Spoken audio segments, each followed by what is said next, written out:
Welcome back once again, ladies and gentlemen, to Vandal Hearts 2. When we last left off, we completed Chapter 2.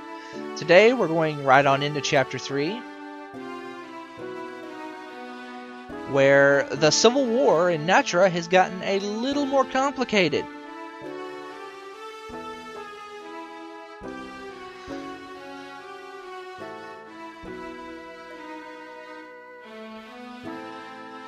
Basically, what they're talking about is Baron Pratu and Duke Plueth used Franz as sort of a figurehead, and they created Central Natra. A third faction in this deadlocked war that's basically going to be the faction to end the war, I guess. So anyway, welcome to Chapter 3. I think Chapter 3 is where the game starts to pick up a little more steam. Particularly because we actually have certain things that start happening in here, ending, like certain decisions start showing up and they actually affect what ending you get. So anyway, I'm going to take just one moment and I am going to check the shops and save my game, because I'm actually continuing this on from the previous recording session, and I'm going to save my game and all that and take care of all that stuff off screen, and I'll be right back, and then we will go to Zopart Valley. Alright, ladies and gentlemen, I have done my shopping, saved my game, and equipped my characters the way I want them equipped. Let me take a moment and I'll go over what I've done. I put the Assassin Sword on Joshua, equipped with skills thusly. Knight Shield is pretty much the same. He got new armor. Pike is now is back to being my item guy. One thing that I forgot to mention a long time ago, the Pugio knife.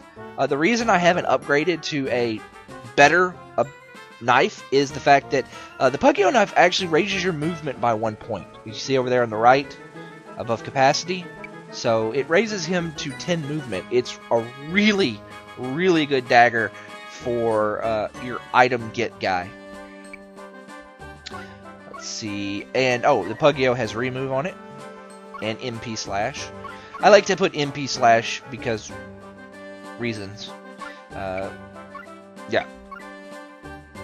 Let's see. Vlad is pretty much the same. I don't think really anything's changed with him other than the fact that I gave him Agress's silver armor.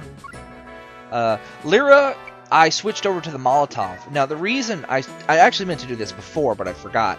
The reason I switched her over to the Molotov is that it has a range of 6.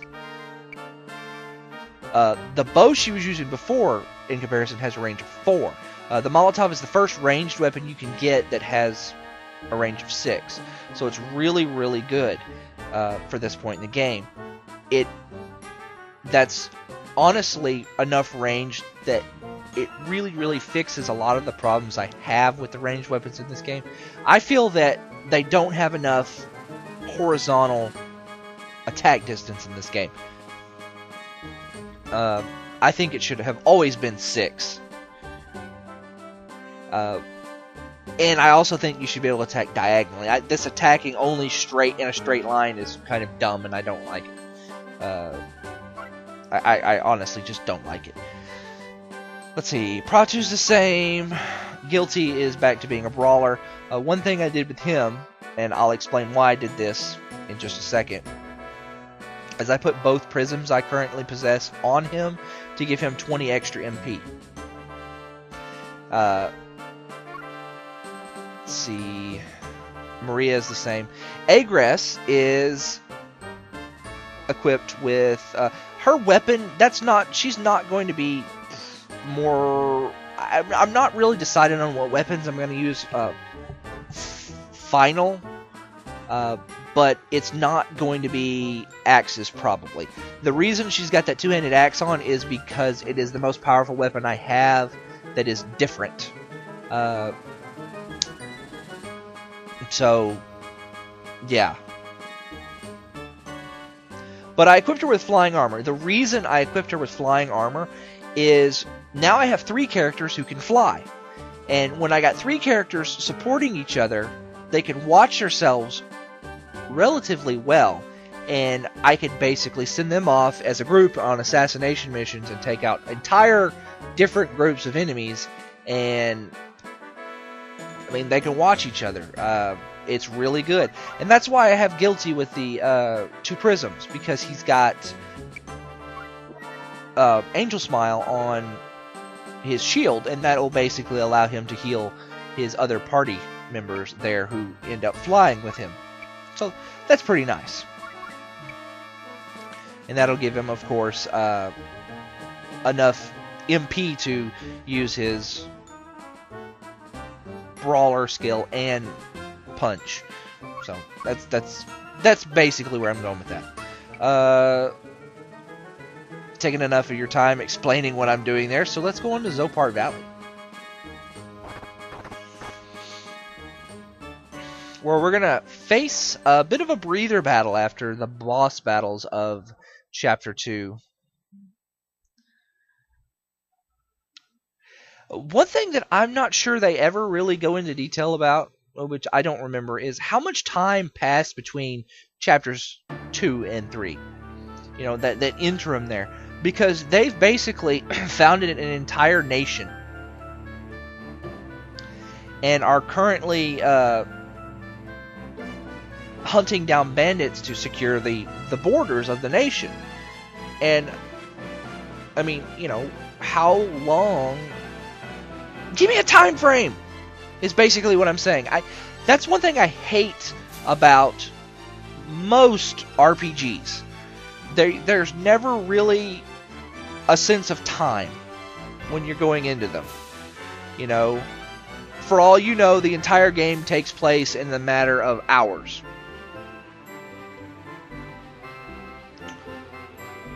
So, yeah. Like I said, there's not really a sense of time.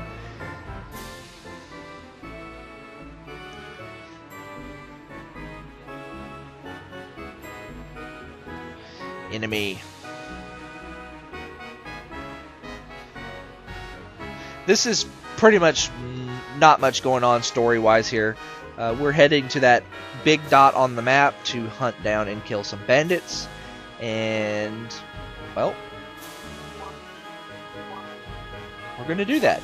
We have to fight these bandits to get there. I didn't want to do that. We'll move you here. Everyone else up here. Let's see.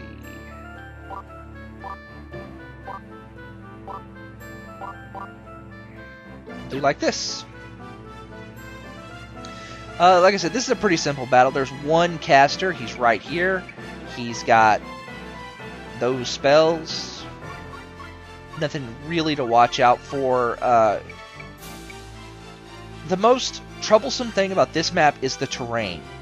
But it's a double-edged sword that really hinders the enemy a lot more than it hinders you, especially if you're set up sort of like I am and you've got several flying units, because they can pretty much ignore the terrain features and just go straight for the throat. Like, they've only got this one caster here, and he really can't get over to help anybody because, well, he's got to kind of go this way and come down this box, and it's going to take him 2 or 3 turns to get anywhere. So that's plenty of time for me to get over there and kill him. Everyone who can't fly has got to go up this way. There are 10 bandits on the map. There are 2 items hidden. One of them's here, and the other one is in a chest way up here in this corner. So, with that out of the way, let's get started. First things first, let's fly here and get this item. Those 3 guys are going to die very, very quickly. And there we get a bone saw. Incidentally, this guy right here has a bone saw equipped, but it doesn't have any skills in it, so I can't show you what it does.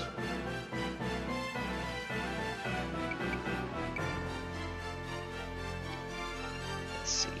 You...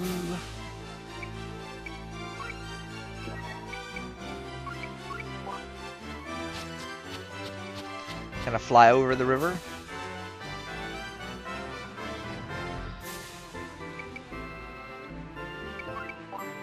And you fly over the river with them. Alright, now let's very quickly and very mercilessly kill, well, pretty much slaughter these 3 guys. Let's see,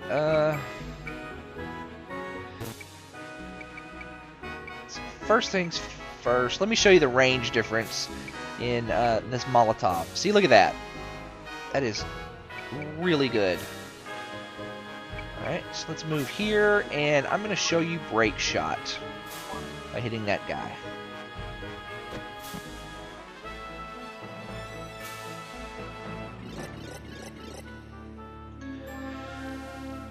Break Shot reminds me a lot of Blitz from Breath of Fire 3. Probably because of the random junk that hits these people during the skillet. Pretty powerful too. 58? That's not too bad. Especially considering that's basically half of these guys' HP. Let's see.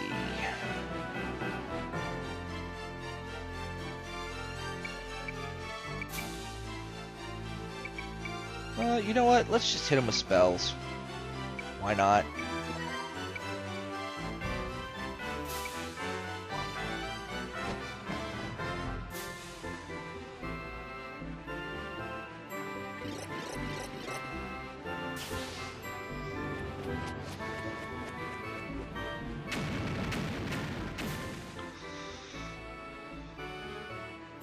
That's 1 dead. These guys are weak to light, I do believe, so... yeah.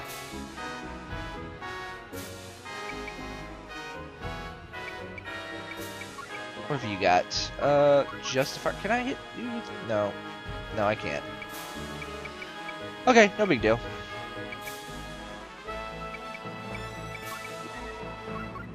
Let's hit him with an angel beat.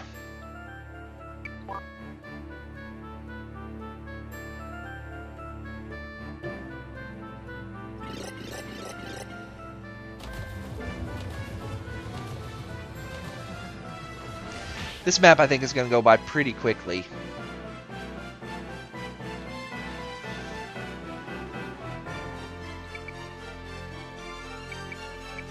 Let's slaughter this guy.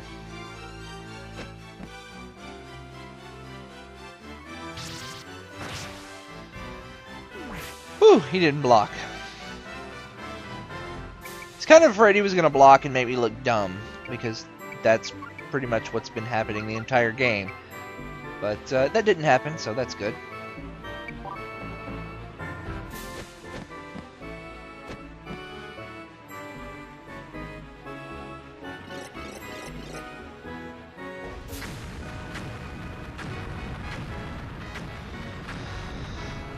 That is pretty good that that didn't happen. Okay, let's end this turn.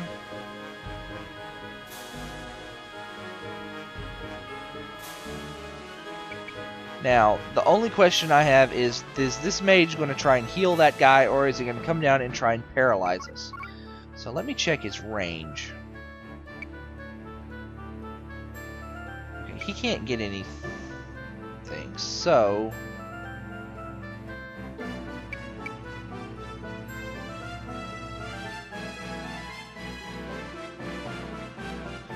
I'm going to ignore that.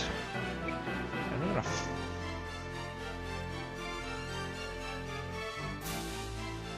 fly up over here with Guilty. No, I'm not.